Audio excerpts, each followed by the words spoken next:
AP World, we're going to look at how empires were maintained from 1450 to 1750, these maritime empires. So we're talking the Spanish, the Portuguese, etc.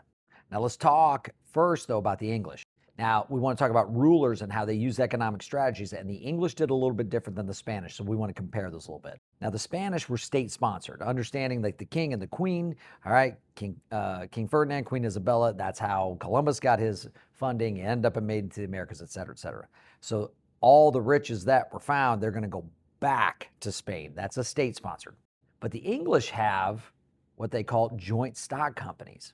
Write that down. You're going to need to know that. So joint stock companies are these companies that are investors, and they are investing in these new places in the New World. So for example, in Jamestown, right, the Virginia Company is a joint stock company that is allowed to make money for its investors for this exploration project. And so as the colonization in the Americas and the Indian Ocean trade is heating up, there's a lot of competition, okay? And again, it's all based around these mercantilism and the mercantilist type of economic policies. Mercantilism, write it down, gonna need to know it. Now we're gonna be talking about some continuities and changes that are happening in the Indian Ocean. You have increased competition between the merchant or the Muslim merchants that were already established and the Europeans that were brand new into that Indian Ocean trade. Now, when you add the now transatlantic trade system in that, it's causing a lot of disruption. This Atlantic trading system was transferring not only wealth and goods, but also people.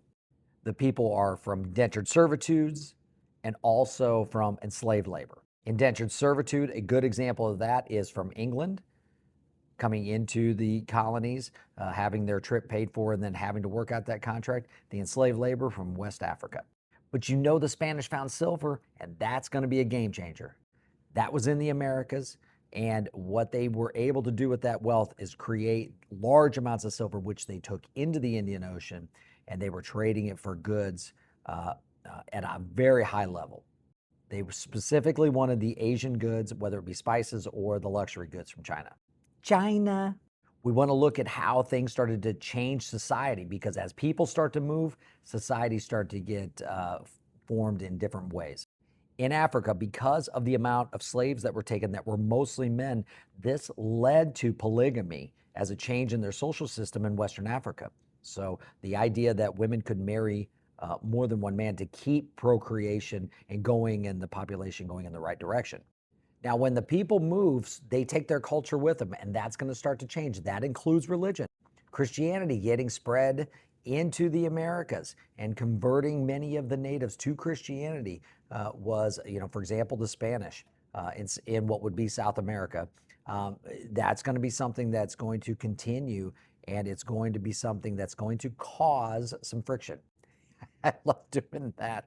But also the natives were able to take some Christianity, take some of their own, and they would create their own synchronicity when it comes to religion as well. So there was a mix of these types of things. Don't forget about the Jesuits. Okay, they are going to be the ones that are going to be spreading a lot of this throughout the Christianity throughout South America.